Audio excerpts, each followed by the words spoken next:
time to do business. Good morning, everyone, and welcome to Business Morning. 55 minutes of current and relevant business talks. And yes, as Mark expressed there with Mr. Akonde, the issue of insecurity is also affecting business, and we'll touch on that one of these days. But first, let's do this business here. Starting from the global space, as usual, oil prices slipped 2% as sources say that OPEC Plus would consider accelerating its oil output increases in June, but losses were curbed following a report that U.S. President Donald Trump may cut tariffs on China imports, and Brent settled down, losing more than $1.32. That's 1.96% at $66.12 a barrel, while U.S. West Texas Intermediate crude ended $1.40 lower. That's more than 2% at $62.27 a barrel.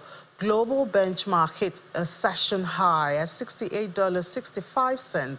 That's the highest since April 4, before that news from OPEC Plus. Several OPEC Plus members will suggest that the group accelerates oil output increases for second consecutive month in June, according to sources who were around this. And there have been recent tensions among OPEC Plus members over compliance with production quotas. Both benchmarks paired some losses in early afternoon trade after Kazakhstan's energy ministry issued a statement saying that the country, not an OPEC member, but an ally in the OPEC Plus group, was responsible participating in the international energy community, and it was interested in predictability and the demand and supply balance. The market also saw some support after government data showed that U.S. crude stockpiles rose unexpectedly last week, while both gasoline and distillate inventories fell more than expected.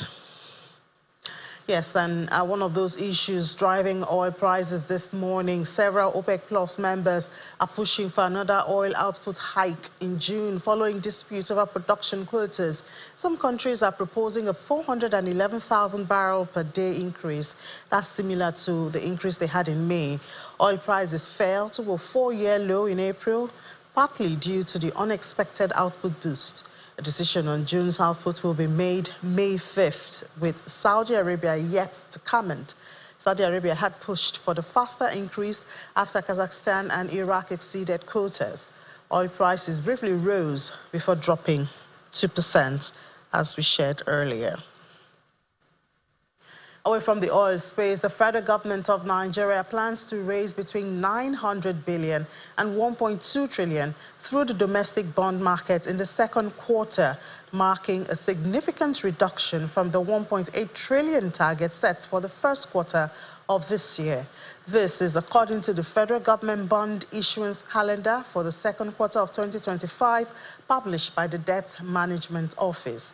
The revised issuance volume comes as the government continues to navigate a delicate fiscal environment marked by elevated inflation, weaker receipts, and a record 13.08 trillion budget deficit, representing 3.8% of gross domestic products.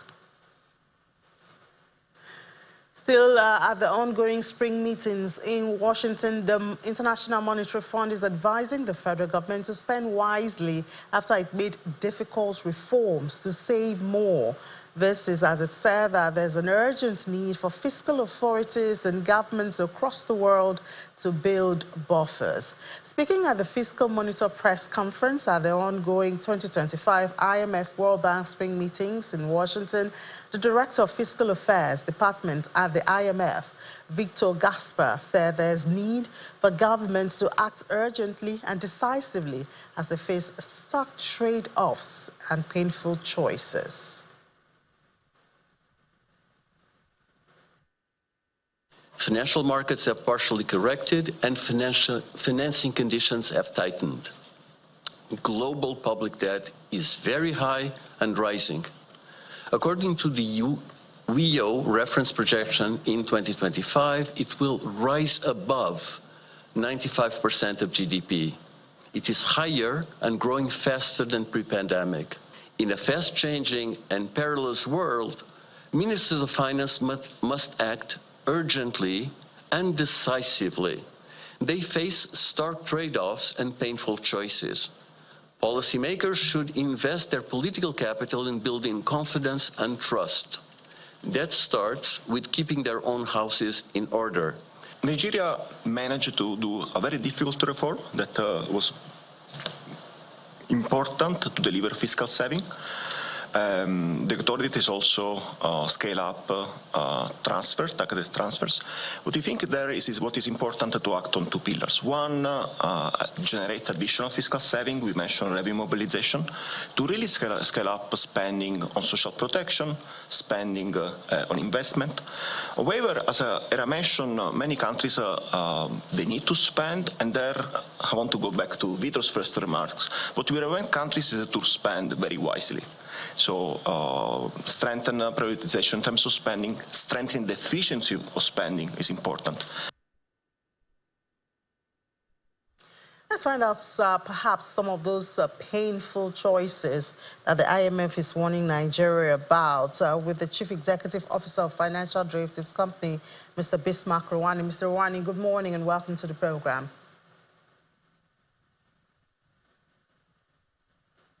So I know you've been following conversations at the IMF, and I mean, we just heard there how they are talking about painful choices that Nigeria would have to make among other countries, if I may add. And a lot of Nigerians thought that the painful choices were over with the reforms, which included, of course, the removal of fuel subsidy and all that.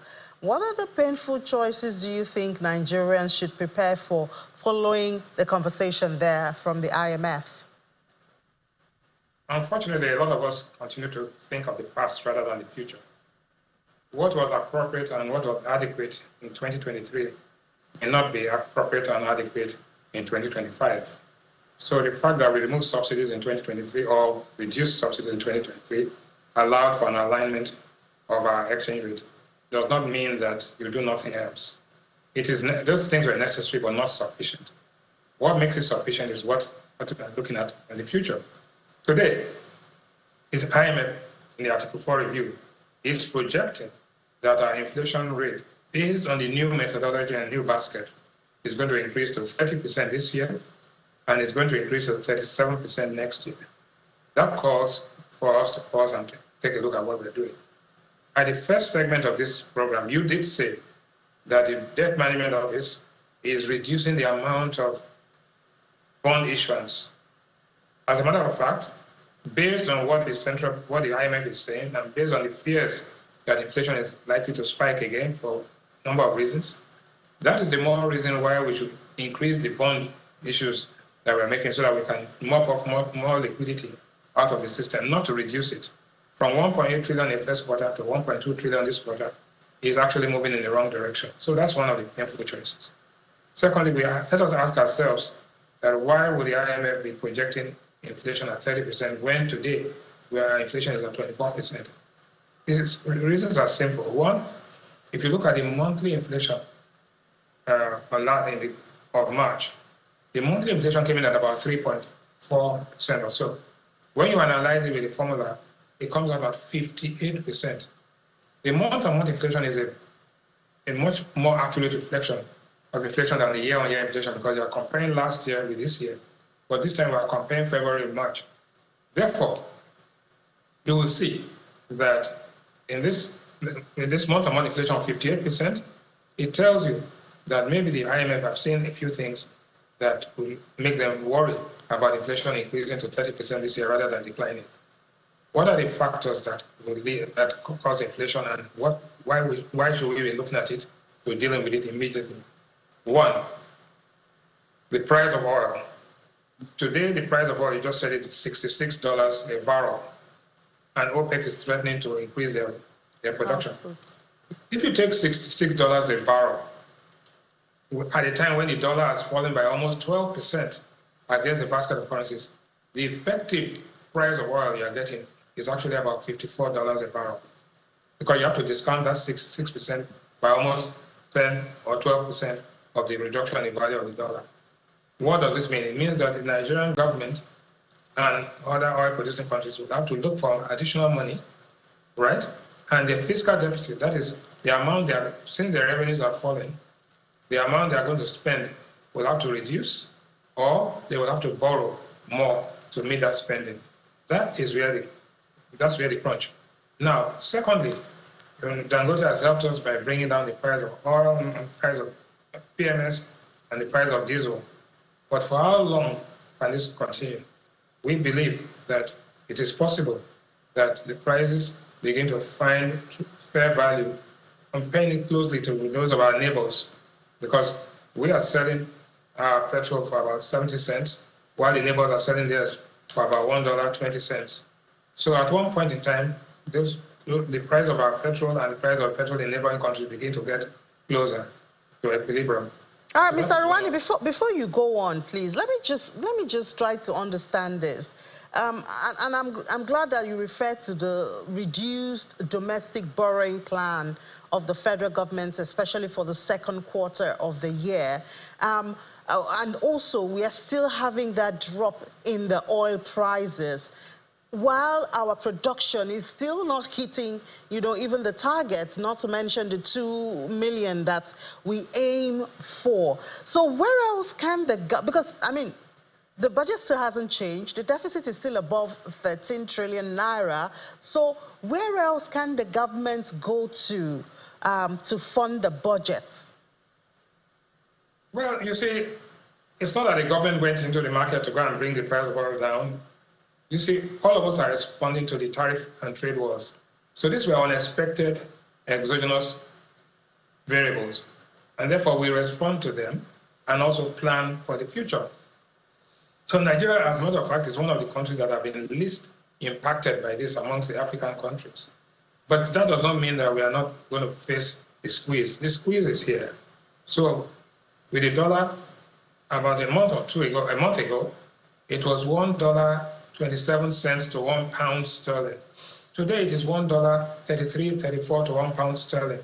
That tells you what it is. So if you sold your oil at $74 last month, and you are selling it at $66 now, and you use the proceeds of the dollars to buy pounds, you are getting fewer pounds than you have gotten.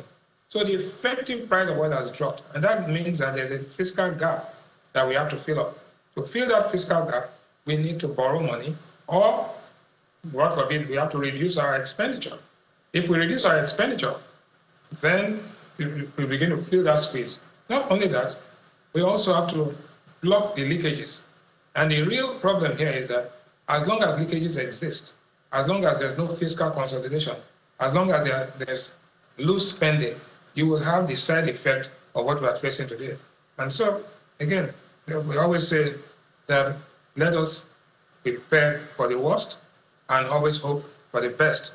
Now, this is the situation. Not just Nigeria alone, but everybody in the world is making strict, very serious adjustments. You can see it in China, you can see it in Singapore, you can see it in the European Union. So now that President Trump is signaling less tariff for China, can the world, including Nigeria, expect things to soften a bit, and all those downturn of forecasts of economic growth and high inflation, can we expect it to be tapered with a bit? No, you are right. The truth is that these are exceptional times, and therefore I do not believe that the world can actually live with this kind of unexpected gyrations. Therefore, we believe that by May, June, things will have stabilized. We'll get back to normal. There'll still be some uncertainty here and there. So the wild projection to say that the world will go into a recession, 60% probability. Yes, there may be a recession, but it may be a mild recession rather than a deep recession. So I don't share the pessimism of inflation going to 30% or 37%, but I do also, I base my projections on realistic assumptions rather than optimistic assumptions. So while I don't share the pessimism, I am not going to go overboard to be overly optimistic. I'm being cautiously optimistic and more realistic than many other analysts. All right. So even the IMF has warned Nigeria about spending. Back home here, at least 5 times I've had you on the show, and you've talked about blocking leakages. Do you hear conversations about cutting our expenses, even if it means, changing a few things on the budget, or making some changes in the administration or running of the government to meet up with this issue of reducing our expenses to meet up with our reality of today? There's a big difference between expenses and investment.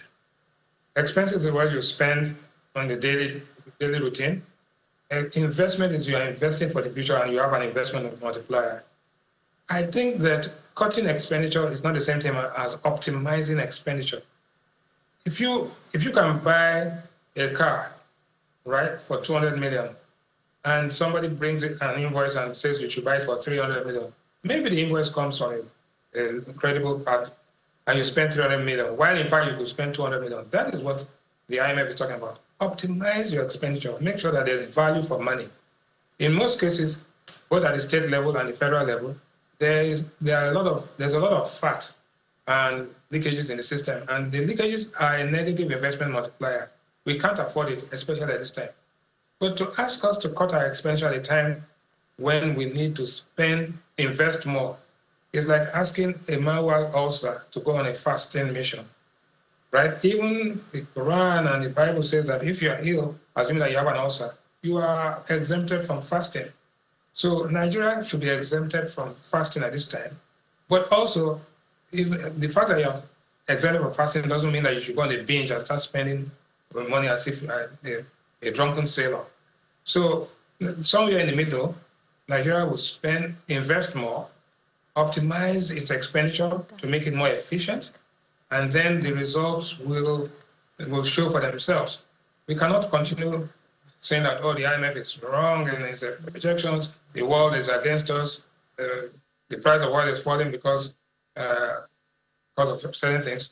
But the production of your oil in your oil-producing areas are suffering because of your own lack of security. You talked about it earlier. So if there's a security failure and you are not producing enough, and on top of that, the price of oil is dropping, then you have a double jeopardy. You do not need that at this time. We need this as much as we need a bullet in our heads. So let's focus on what's going to happen next.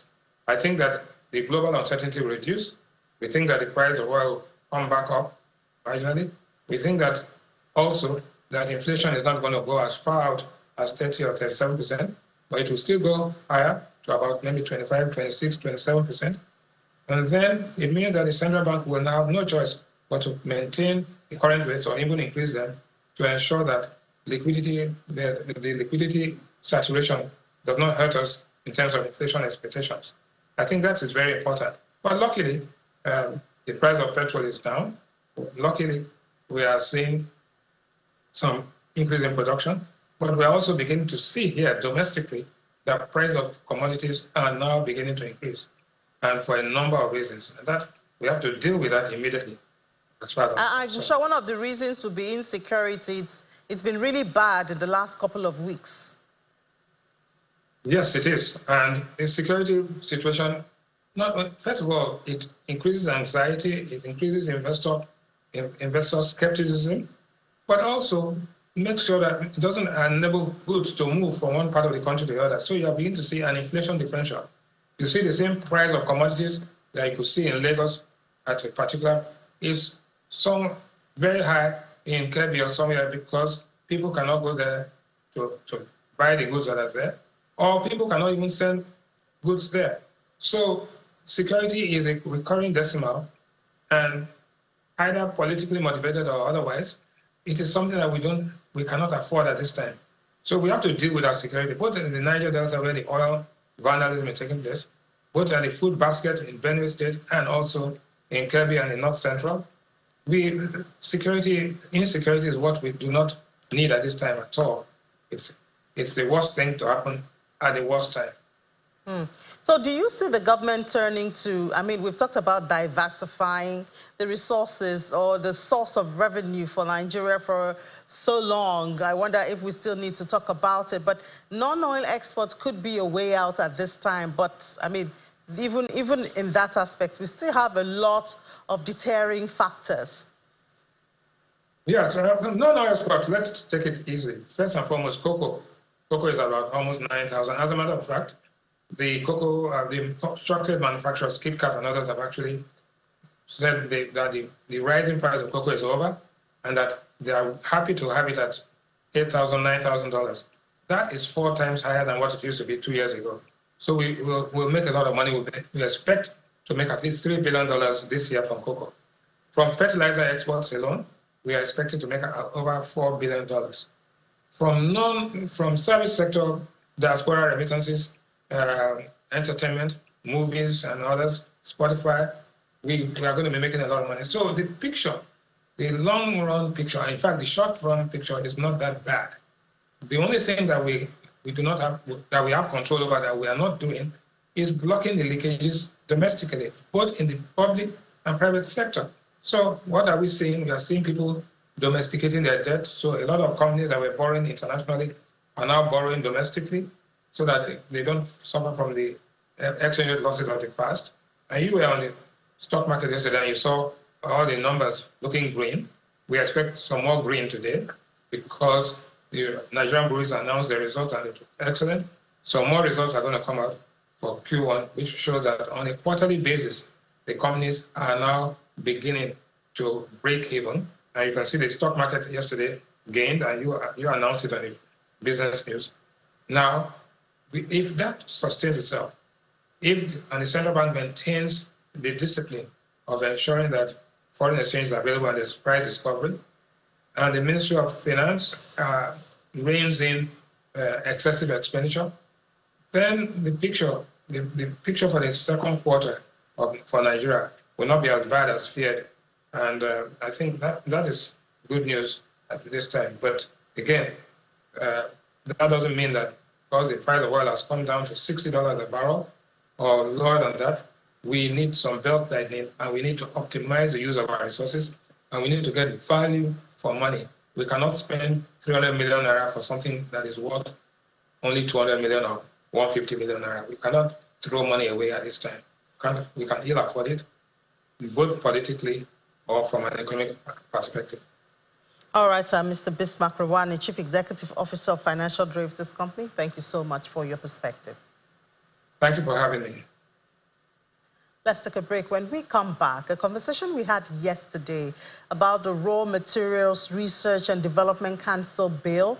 We had one perspective. We'll see the other perspective this morning. After the break, please stay with us.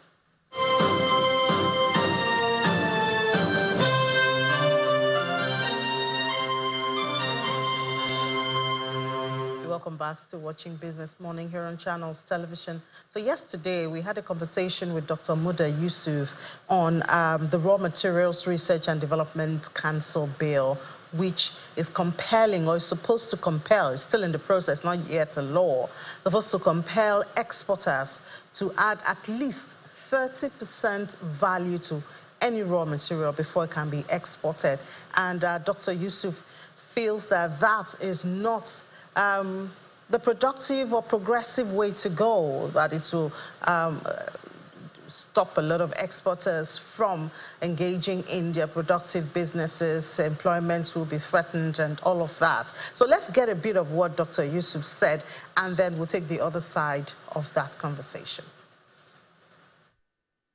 Clearly, this is not a bill that should go forward.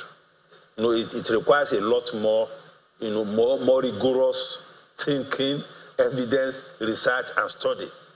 And it is, again, not even a legislative issue.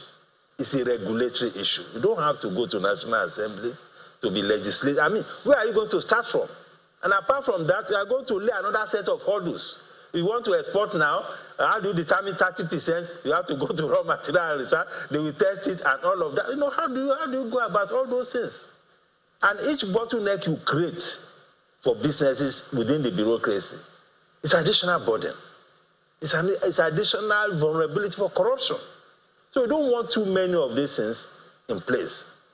But more importantly, is to ensure that we do the first things first. We appreciate sequencing. We build capacity to produce competitively. Because we are talking about export. Export is about competitiveness. It's not just about you producing. How can you compete with other countries that are coming to the global market? That is the starting point. For a trade policy, the framework has to be flexible. But once you make it a law, it becomes inflexible. And you cannot calibrate as the condition demands. So it's not a legislative issue. We already have a whole lot of things. I mean, how did the capacity of cement, how did it grow to what it is today? It's not necessarily about banning. It's about, gradual policy process, increasing tariff and all of that. Now we are where we are today. So that was yesterday during Business Morning. Now let's get another perspective to that bill, which is ongoing. We have Professor Ken Ife, developmental economist. Professor Ife, good morning and welcome to the program. Good to have you again on the show. Good morning, and thank you for having me. Good. So, I mean, I don't think I need to say much. That was Dr. Mude Yusuf on the raw materials bill. But I think I saw an article you wrote, and you're on the opposing side of that. What's your own perspective to this bill? Now, let us be, if you go to court, the first issue that a judge will address is the issue of jurisdiction. Now, we need to address the issue, the most critical. I have a lot of respect for Muda. He's a good friend and very, very robust in his arguments, and I like what he had to say, but I will beg to disagree on some aspect. But let's deal with jurisdiction. Now, the bills can come from members' bills, or it could come from government, or it could be sponsored. The issue of origin of bill shouldn't even arise, because that's why you have members. You have a public hearing where all stakeholders come and put their case. Secondly, when you look at the structure of our Nigerian industries and the economy, you find out that there are horizontal MDAs, ministries. You have agriculture. They're all based on raw materials. You have agriculture, you have solid mineral, you have petroleum. They're all based essentially on raw materials. And when you look at trade and industry, it's actually at a secondary level and much, much more vertical. It talks about the processing, which is the industry, and then it goes on trade on top of it, and then it begins to talk about export. The only, first of all, Ministry of Science and Technology is a common denominator across all ministries, because it's dealing with science, it's dealing with technology, and it's dealing with innovation. Now, Raw Material Research Council is an agency of Ministry of Science and Technology, but it is more than an agency. It is actually a common denominator across all industries in the country. Whether you're in solid mineral or in agriculture or in natural, wherever you are, they have original mandate to work with technology, innovation, biotechnology, then you seed multiplication, then you come to production. Agriculture does production. This mineral exploration. They deal with all that before they now come to development. Now, that development was practically missing when when I wasn't sure whether Muda was attacking the message or attacking the messenger. We need to focus on the message.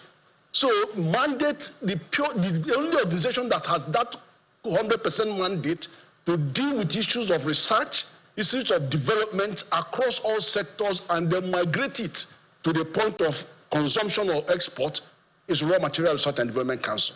There should be we'll have to come to agreement on this, because there's nothing wrong. In fact, all the arguments that my friend put forward actually supports why we should have this regulation. Now, let me tell you one key reason. We are talking about colonial legacy. All the essence of the colonial legacy was to place us as an import-dependent economy and to have an international division of labor that consigns Nigeria as a producer of raw materials. So if you look at the European Partnership Agreement wants 80% of what we import into Nigeria. And they want all our raw materials to them. So they effectively disconnected the trade, industry, and all that. They disconnected them, and they are actually attacking the base of our economy. So you need Raw Material Research Council to engage, because this is the EU is number 2 in the business with Nigeria, and they are the colonial masters. That is the structure that we are struggling with. So you cannot achieve anything by continuing to do the same thing over and over again. You need a radical transformational approach, and that's what this bill says. Now, this bill does not say ban anything. So we shouldn't mention that word ban. It just says progressive value addition. And let me tell you something. You know, I'm from ECOWAS Commission. This bill hasn't said anything different from what we have done in ECOWAS. In ECOWAS, we have free movement of goods and services, and that treaty allows any raw material in Nigeria to be shared across West Africa because we are a single trade free zone. But when you come to value addition, it says you must have 30% value addition before goods that are going to process goods be recognized as being compliant, and then you can move. And we have methodologies for dealing with this. You have to register that product, and then they have to determine from the registration that you meet that value addition of 30%, and then you are recognized. So it's not an issue because it's democracy, no bureaucracy there. It's just standard. So what we are doing is just applying what we already party to. We already have this treaty with ECOWAS, but you can see, like many other treaties, nothing gets done in Nigeria to implement any of those. I have for more than since 2008, I've been preparing so many policy frameworks. Economy, when it comes to Nigeria, they just don't want to know. In 2010, I worked with trade and industry. I was the DFID, UK DFID trade advisor to Ministry of Trade and Industry to Nigeria. For that 2010 and 11, I pushed going with the trade to go to finance and customs and national planning for us to implement national single window. Till today, as I'm talking to you, it came into effect in 2010. Today, Nigeria has not implemented it. And that's why it is at the root of the problem we're having in import, the high cost of import, and all our traders are working to Cotonou and to Togo to go and deliver their goods within 24 hours, and then we'll find them through the porous border. It is the failure of all other segments of the value chain that are causing our problem. Okay. Raw Materials Research Council will deal with all the segments of the value chain. So, and then also, you know, when you have Nigerian policies, we focus on segments. We never take a holistic end-to-end intervention. All right, Prof. Allows you to take that just view before you go on, starting from seed tech. So we have settled the issue of mandates. Okay, Prof. Let's take some of those issues that Dr. Yusuf raised. For instance, he talked about the fact that there needs to be flexibility. Now, if there's a law, some of the things he said, which we couldn't capture, because that's, of course, an abridged part of the conversation, was that in the area of furniture, for instance, you could say that Nigeria has the productive capability to add value. In the area of cocoa, you may not be able to say that. So by the time you make it a law, it's not flexible to allow for the different sectors to move around with the capacity that they have and be able to maximize the opportunities that's available at this time. Okay, there's a lot of sense in what he said. But let me tell you this. If you don't have a law, then you don't have the incentive for foreign people to come in to invest and then have a protection. Do you know that you have to have infant industry protection? If you don't have infant industry protection, why would they bring the technology to you? Why would they bring it? And then you do not have any guarantee that at least they can start having the raw material to the grade that they can operate. You don't have it, they're not coming. It's not going to be business as usual. I'm telling you, nothing is going to happen. The way you have it as a law, first of all, you have faced the implementation of law. You could say, okay, over the next 5 years, over the next period, and don't forget that this law will still take into effect and will still recognize our commitments to ECOWAS, which is a treaty commitment. It will still recognize our commitment to Africa continental free trade. These are all commitments. So the law will still recognize them and work through them as we are facing things. So it's not, law doesn't stop, and then you can change law anytime. You have an act. There's an act to amend an act. Is it not what happens? You have a finance act year by year that continues to amend the act and then smoothen the rough edges. And you have to have a law so that everybody takes you seriously. Those coming in to invest, those at the home front investing. But look at what Dangote is going through with PIA law in force. He's still fighting for us to implement the terms in the PIA law. What if we didn't have law? What will happen? $20 billion investment will be at risk. So, I understand that, but it is actually the reason why we should go forward. And let me take your next question. So he talked about the production capability. Shouldn't the government, first of all, ensure that there's the capacity for this production? We talk about infrastructure, our power supply, and we know what manufacturers are going through in the country. Shouldn't that be taken care of first before we now do this 30% compelled value adding? You will wait forever. I'm telling you, you will wait forever. The design, you are part of a global design that makes you continuously go down. You are never designed to grow your economy. And I have made a distinction between tariff war. We are not about building tariff wall. Let me tell you, Ronald Reagan in 1987, 25th of April, said to America, remember what happened during the Great Depression. You don't build tariff walls. And then because what happens if you build tariff walls, I tell you what happens. Now, immediately, all the companies on the other side of which is our Nigerian companies, will simply run under the cover of tariff wall. They will not invest in technology. They will not be competitive. There will not be any more innovation. And then they'll continue to depend on government, which will be bringing subsidy. Prices will go up and up and up and up. Consumers will switch off, and they go to substitute product, and you kill all the jobs.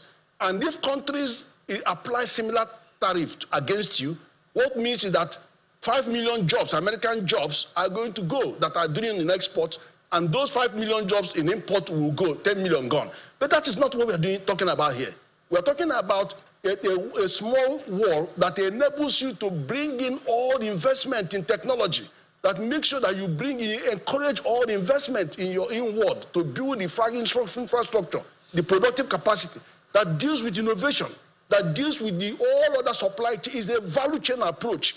So you are not leaving it to market forces. You are actually deliberately now coming under the support of the law to act on the entire value chain, starting from seed technology, innovation, and then production and processing all the way through, so that you can actually build the capacity of your companies to compete. Now, you see, let me tell you what happens. Traders are the one running the country.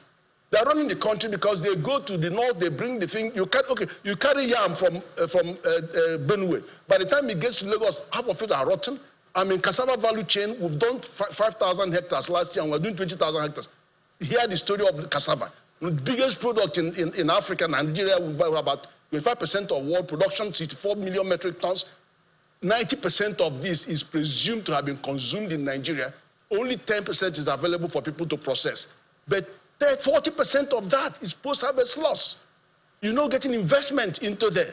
So there's so many asymmetries in the entire value chain that you can only resolve when you have the certainty that investors are coming to process and that you have minimum protection. So this is, it is a necessity. It is a necessity for you to do what we are trying to do. And I really thank this company for bringing this agency for bringing this forward. That is the solution that links all the missing parts of the puzzle in the country's macroeconomy and industrialization configuration. Yeah, you talk about power. Power. How many years have we been waiting for power? A country of 230 million people are basking with 5,000 megawatts. When South Africa, we are 4 times their population, but they have 58,000 megawatts.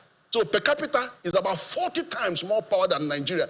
You think that we will never do anything until we get to the stage of West Africa, South Africa? Our infrastructure is 35%, stock of infrastructure. South Africa is 80%. South Africa can wait because they already built infrastructure up to 85%. Nigeria hasn't started. So you don't bring this argument at all. You have to unleash the forces that act on the value chain. Let me tell you, I talked to some of the farmers. The biggest challenge that they have is that this feeding bottle, feeding them, means every year we'll give them billions of naira of fertilizer. Some of the fertilizer arrive after the planting season, seed free, everything free, and then they never rise up to the challenge.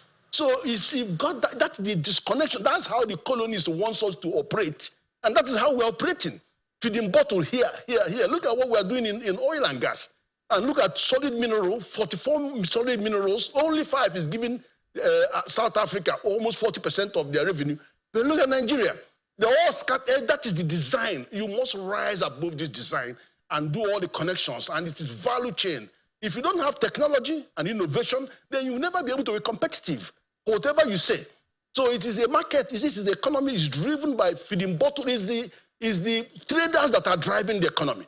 They're so concerned about what they trade on, and they forget that for you to trade, you have to have products that are fit for trade. We just don't have the products. If you want to go and borrow money from a bank, they'll say, we'll give you money. They bring us a bankable business proposal. You don't have bankable business proposal.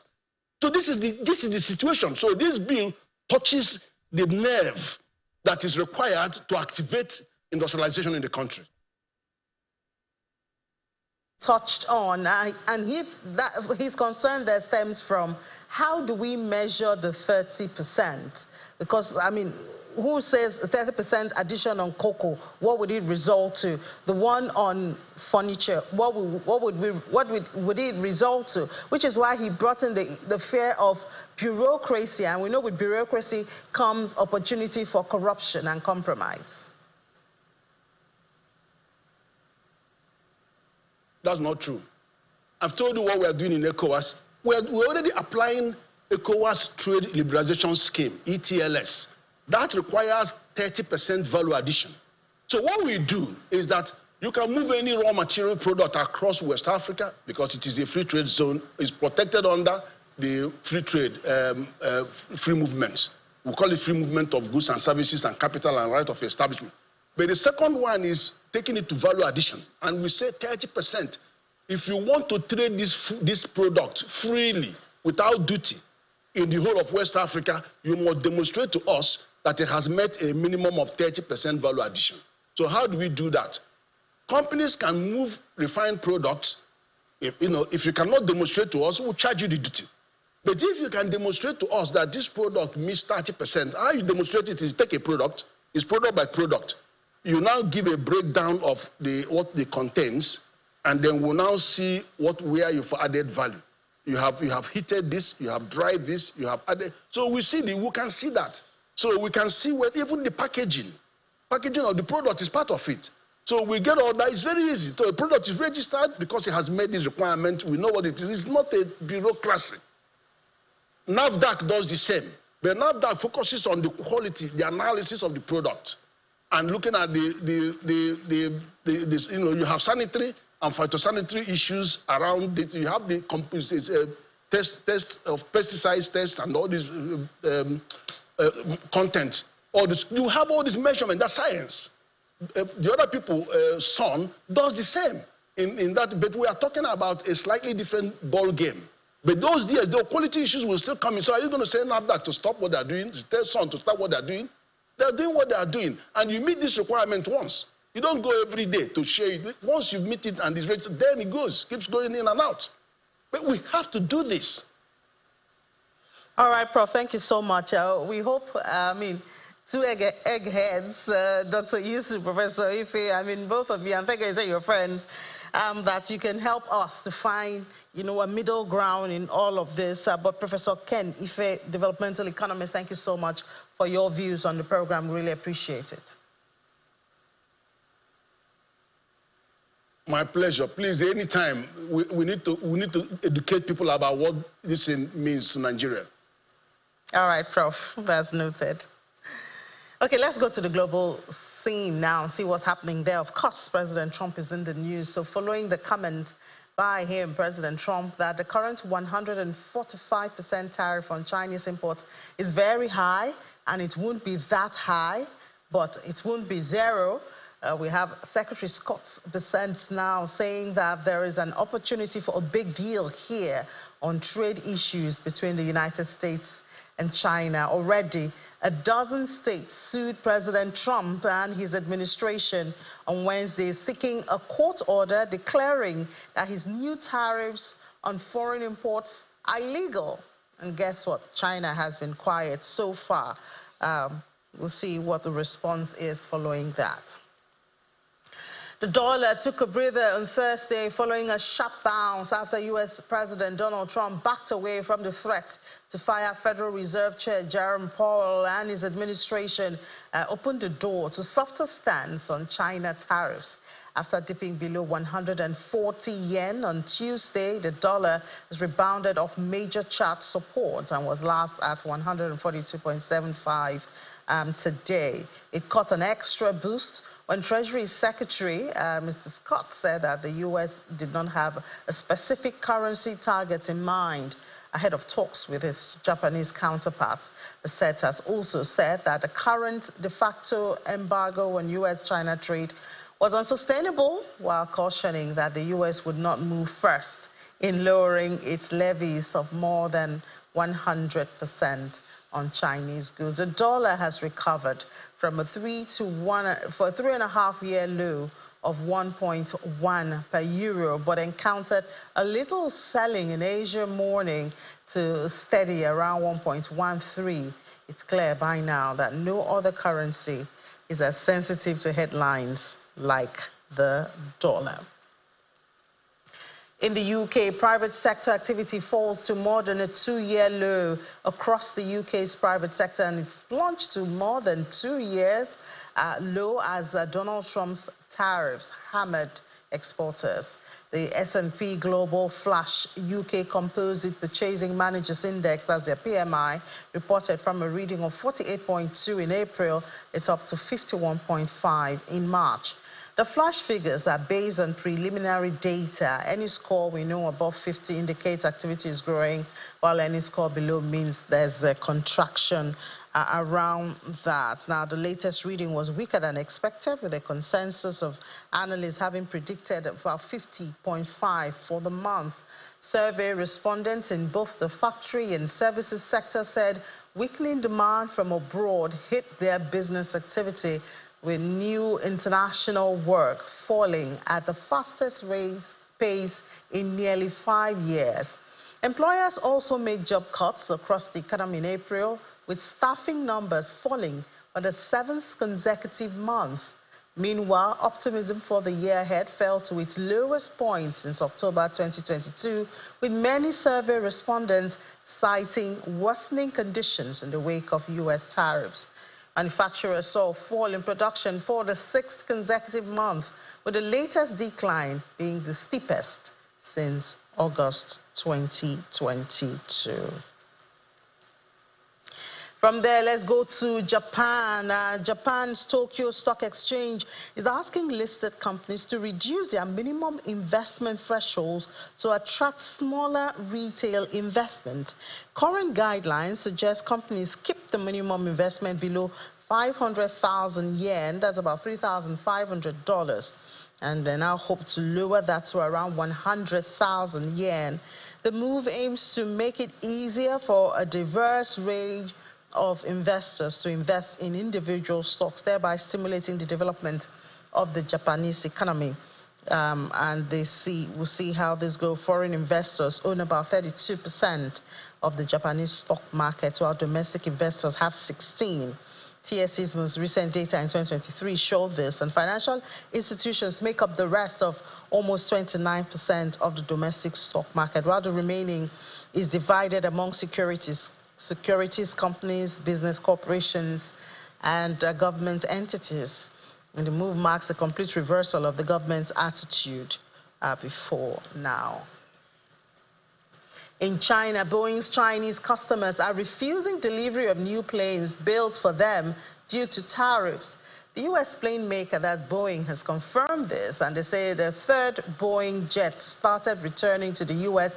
today, Thursday, and it's all because of the tariffs. They say many of their customers in China have indicated that they will not take delivery of it. The CEO there said that China was the only country where Boeing was facing the issue, and the plane maker will redirect new jet supply to other customers who are eager for early deliveries due to global shortage of new commercial planes. Before President Donald Trump's global trade offensive, commercial jets were traded duty-free worldwide under a 1979 civil aviation agreement. A Chinese airline taking delivery of a Boeing jet could now be hit hard by the retaliatory tariffs imposed by Beijing on the imports of U.S. goods. And then South Korea's economy unexpectedly contracted 0.1% in the first 3 months of this year. The country's central bank said Thursday that the Asian export giant reels from months of political chaos and heightened trade tension. So U.S. President threatened 25% reciprocal tariff on export-dependent South Korea. That has rattled Asia's fourth largest economy, sending Seoul-listed shares tumbling and pushing the currency to its weakest level since 2009. The country is also still emerging from a political crisis that was triggered by former President Yoon Suk Yeol's December's attempt to suspend civilian rule, which culminated in his impeachment and removal from office this month. And still in South Korea, their SK Hynix topped quarterly revenue and operating profit estimate as demand for its high bandwidth memory offerings used in artificial intelligence chipsets stayed strong. On a quarter-to-quarter basis, revenue dropped 11%, while operating profit fell 8% from a record high in December quarter. SK Hynix is a leading supplier of dynamic random access memory, a type of semiconductor memory found in PCs, workstations and servers, and it's used to store data and program code. Now, the company has warned that macroeconomic uncertainties, including U.S. tariff policy, have created demand volatility that will impact them in the second half of this year. Still talking about shares, Tesla has been so much in the news, not for good reasons. Well, their sales in Europe fell sharply in March, rounding out a dismal first quarter for the electric vehicle maker as it continues to grapple with the sales boycott, heightened competition and emerging headwinds, obviously from the trade tariff. Tesla's new vehicle registrations in the European Union, the European Free Trade Zone, and the UK slid 28,502 units in March from 39,684 units that were seen last year, according to data from the European Automobile Manufacturers Association. While registrations did pick up from 16,888 sold in February, Tesla's market share in the region seems to have gone lower than that, deteriorated to 1.6% from 1.8%. And Tesla sales drop came even as overall European battery EV registration jumped by 23%.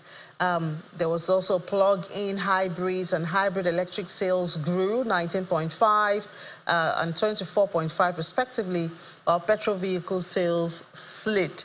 Tesla's weak March sales top off a dismal first quarter for the EV maker in the EU.